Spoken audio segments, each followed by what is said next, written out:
రాజ్యాంగంలో ప్రతి ఒక్కరికి అనేక హక్కులు కల్పించారని, ప్రతి ఒక్కరూ వారి బాధ్యతలను సక్రమంగా నిర్వహించాలని గూడూరు సబ్ కలెక్టర్ రాఘవేంద్ర మీనా వెల్లడించారు. గూడూరు పట్టణంలో 76వ గణతంత్ర దినోత్సవ వేడుకల్లో సబ్ కలెక్టర్ మరియు ఎమ్మెల్యే సునీల్ కుమార్ పాల్గొన్నారు. పట్టణంలో సబ్ కలెక్టర్ కార్యాలయం ఆవరణంలో 76వ గణతంత్ర దినోత్సవం వేడుకలు ఘనంగా నిర్వహించారు. సబ్ కలెక్టర్ రాఘవేంద్ర మీనా జాతీయ జెండాను ఎగరవేశారు. ఈ వేడుకల్లో ఎమ్మెల్యే పాసం సునీల్ కుమార్, డీఎస్పీ గీత, మున్సిపల్ కమిషనర్ వెంకటేశ్వర్లు ముఖ్య అతిథులుగా హాజరయ్యారు. ఈ సందర్భంగా జరిగిన సమావేశంలో సబ్ కలెక్టర్ రాఘవేంద్ర మీనా మాట్లాడుతూ, రాజ్యాంగం ద్వారా ప్రతి ఒక్కరికి అనేక హక్కులు కల్పించాలని, ప్రతి ఒక్కరూ రాజ్యాంగాన్ని గౌరవించాలని కోరారు. డివిజన్లో పలు శాఖలో జరుగుతున్న అభివృద్ది పనులు నివేదికను తెలియజేశారు. ఉన్నత స్థాయికి ఎదగడానికి విద్య ఒకటే మార్గమని పిల్లలందరూ బాగా చదువుకోవాలని సూచించారు. ఎమ్మెల్యే సునీల్ కుమార్ మాట్లాడుతూ, ఎందరో మహనీయులు ప్రాణత్యాగ ఫలితంగా స్వతంత్రం వచ్చిందని, వారిని ప్రతి ఒక్కరూ స్మరించుకోవాలని కోరారు. టీడీపీ ప్రభుత్వం వచ్చిన తర్వాత అనేక సంవత్సరాలుగా పెండింగ్ లో ఉన్న పలు అభివృద్ధి పనులు ప్రారంభించడం జరిగిందని, అనేక సూచన పరిశ్రమలు వచ్చాయని గుర్తు చేశారు. ఈ కార్యక్రమంలో తహసీల్దార్ చంద్రశేఖర్, ఎంఈఓ కాంచన, పలు శాఖల అధికారులు, విద్యార్థులు పాల్గొన్నారు.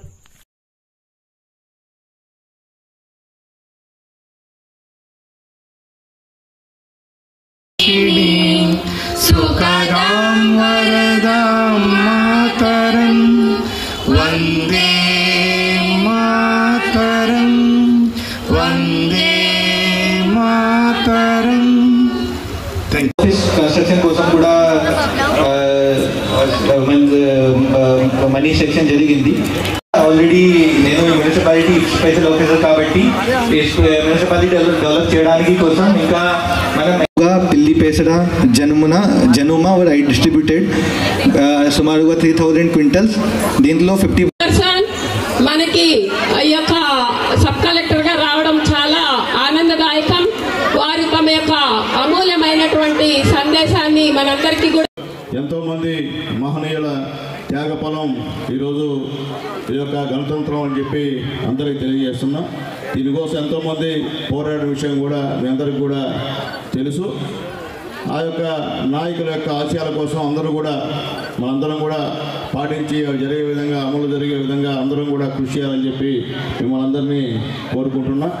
ఈరోజు ఈ రాష్ట్ర ప్రభుత్వం వచ్చి రాగానే ఎన్నో సంవత్సరాలుగా రోడ్లన్నీ కూడా గుంతలమయంగా ఉంటే R&B రోడ్లన్నీ కూడా ఈరోజు రిపేర్ చేసిన విషయాన్ని కూడా ఒకసారి మీకు తెలియజేస్తున్నా. అలాగే గ్రామాల్లో NRIGS కింద ప్రతి మండలంలో 2 నుంచి 3 కోట్ల రూపాయలు ఇచ్చినటువంటి గవర్నమెంట్కి మనస్ఫూర్తిగా ధన్యవాదాలు తెలియజేస్తున్నా. అలాగే జలజీవన్ మిషన్ ద్వారా గూడూరులో ఎన్నో మంచినీటి పథకాలు కూడా ప్రారంభించారని చెప్పి తెలియజేస్తున్నా. రాబోయే రోజుల్లో కూడా శాశ్వతమైనటువంటి మంచినీటి పథకాన్ని జలజీవన్ మిషన్ ద్వారా ఏర్పాటు చేస్తామని కూడా మీ అందరూ కూడా తెలియజేస్తున్నా. అట్లాగే గూడూరు నియోజకవర్గంలో ఈరోజు క్రిప్ సిటీ దాదాపు 1100 కోట్ల రూపాయలతో క్రిప్ సిటీ నిర్మాణం పనులు కూడా అతి వేగవంతంగా జరుగుతూ ఉన్నాయి. వాళ్ళందరూ కూడా కాంపోజిషన్ కూడా మా ఆర్డీఓ గారు, కలెక్టర్ గారు మాట్లాడి ఏర్పాటు చేశారు. అవి కూడా త్వరలో వాళ్ళందరికీ ఇచ్చేటువంటి కార్యక్రమం కూడా ఏర్పాటు చేస్తామని చెప్పి మేము తెలియజేస్తున్నాం. అట్లాగే సాగరమల్ రోడ్డు నిన్నే మా కలెక్టర్ గారు వచ్చి రివ్యూ మీటింగ్ పెట్టి త్వరగా పూర్తి చేయమని చెప్పి సాగరమల్ రోడ్డుకు కూడా ఆదేశాలు జారీ చేసిన విషయాన్ని మీ అందరూ కూడా తెలియజేస్తున్నాం. అట్లాగే డాక్టర్ బిఆర్ అంబేద్కర్ గారు, ఆయన లేకపోతే ఈ రాజ్యాంగం లేదు. ఆ రాజ్యాంగం ఉంది కాబట్టి మనందరం కూడా స్వతంత్రంగా వ్యవహరిస్తున్నాం. ఎక్కడ పైన ధైర్యంగా మన మనోభావాల్ని చాటి చెప్తున్నాం. ఈరోజు ఒక రాష్ట్రపతి గిరిజన మహిళ అయిందంటే అది డాక్టర్ బాబాసాహెబ్ అంబేద్కర్ గారు రాసినటువంటి రాజ్యాంగం వల్ల అని చెప్పి ధైర్యంగా చెప్తున్నా. ఎందువల్లంటే దేశానికి మొదటి పౌరురాలు ఒక గిరిజన మహిళ.